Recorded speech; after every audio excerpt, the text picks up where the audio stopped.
Greetings, everybody. Thank you, Piers, for a wonderful introduction. Again, my name is Sasha Lewis. I am the co-founder of Flavor Pill Media. I'm really excited to be here, and honestly, I think I'm a little too excited. So, would you guys all join me in a big, deep breath? Take a big inhale and exhale. All right, let's do this. So, I'm going to talk about the power of presence. We live in a highly overstimulated world. We seem to be obsessed with this idea of being busy.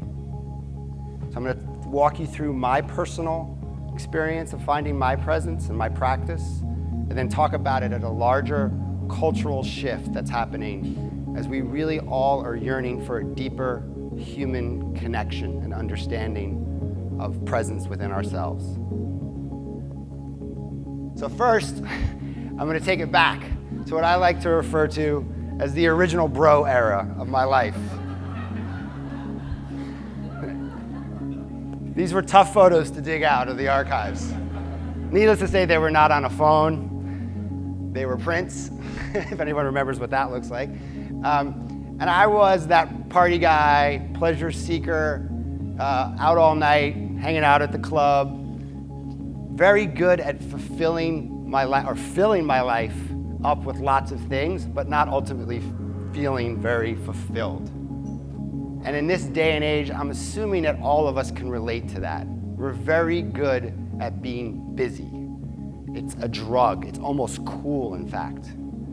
I'm assuming with you all here at this conference right now, you're probably also thinking about emails you have to do, or deadlines that you might have to hit, or meetings for next week, or plans that you have to make over the weekend.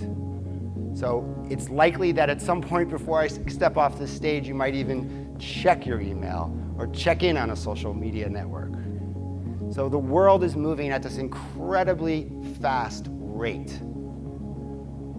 And like a wise soul once said, life moves pretty fast. And if you don't stop and look around every once in a while, you could miss it. So certainly for myself, in my bro era, I wasn't heeding the words of Ferris Bueller. And then my aha moment came when I finally reluctantly went to a yoga class about 10 years ago. Immediately, from the time I left that class, I felt a sense of self that I had never felt before. And time literally felt like it was slowing down. I had gotten this hit of presence, and I was really immediately hooked.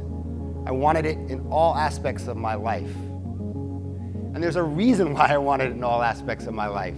Science tells us that there is real ROI on being more present. Practices like meditation and yoga lead to strengthened immune systems. They improve our social relationships. They reduce stress. They increase well-being and happiness, and they increase openness to new experiences. So I ask you all today, how can you be more present in your life? And what does that look like? For hundreds of years, the default answer is, let's spend out 10 hours a day in Lotus. 30 years later, it just happens, right? We hit this enlightened moment of life, we've internalized our inner Buddha, and we're good. But the reality is, for myself, and I think for many of us, that's just not gonna happen. We're not gonna block out the next 10 years of our Google Calendar so that we can sit on the top of a mountain at an ashram. So you have to find a practice that works for you. I'm a CEO of a media company. I am tethered to my phone.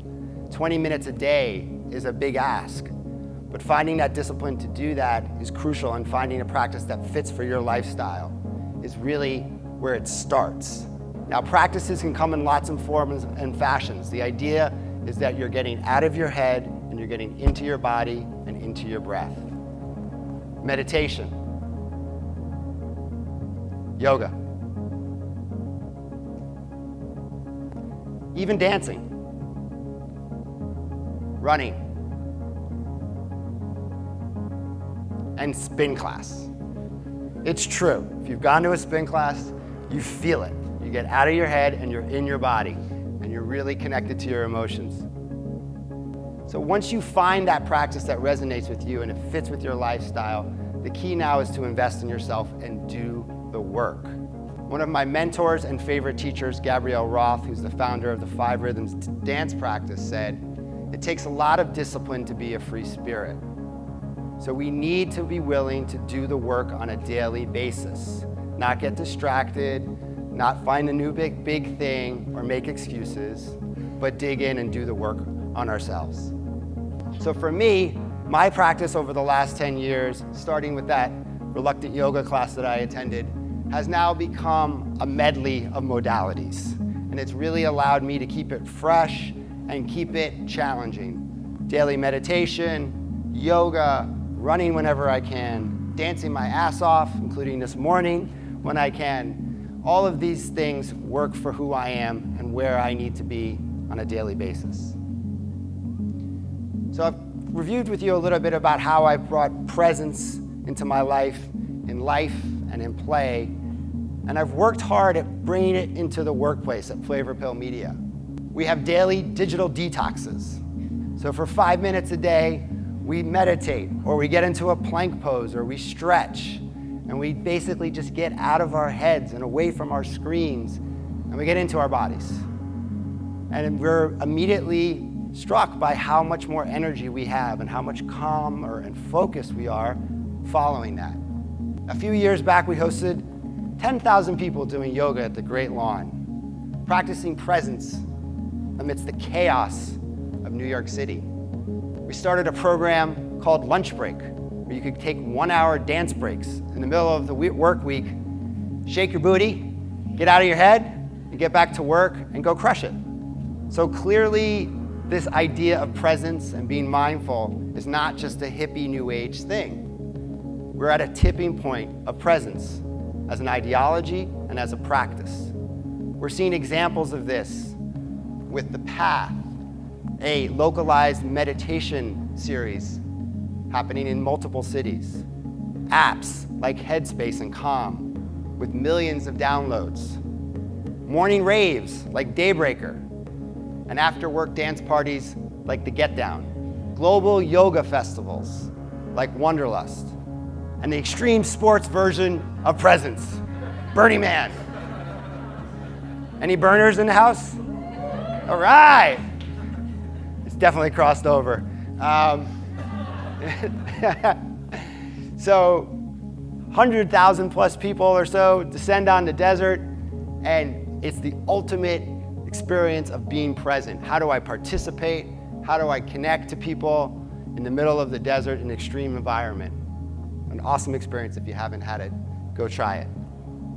So clearly people are seeking out these experiences where mindfulness and presence are at the core.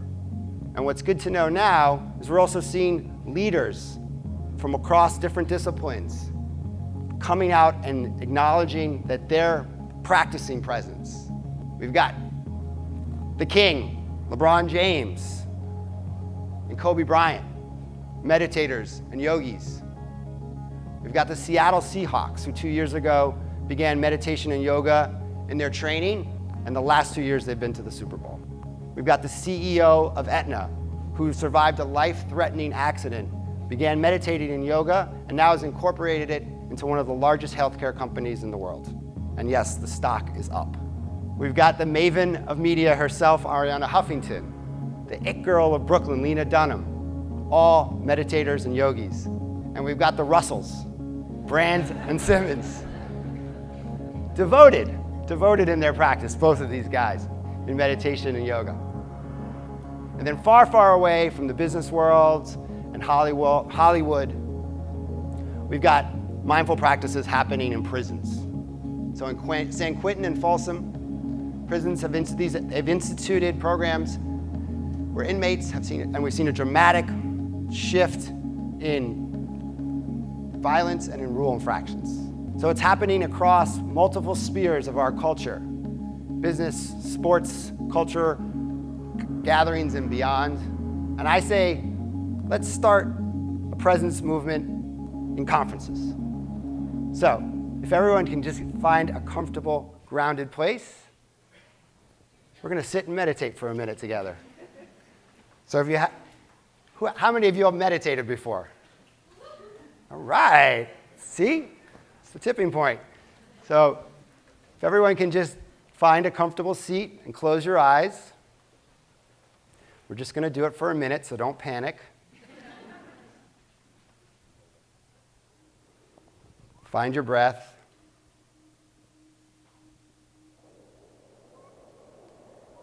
Elongate your inhale.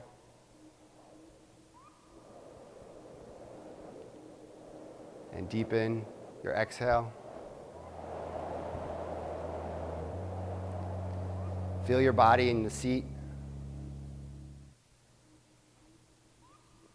Notice the sounds around you.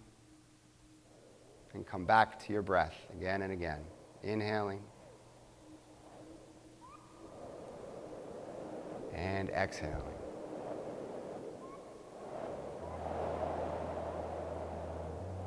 Relax into your seat.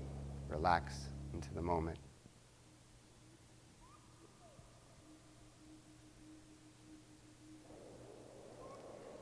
And as you continue to breathe, I leave you with one final thought. We are all a work in progress. It took me 35 years to find my practice of presence. How can you connect to your presence? How can you deepen your practice in your work, in your life, and in your play? Thank you very much.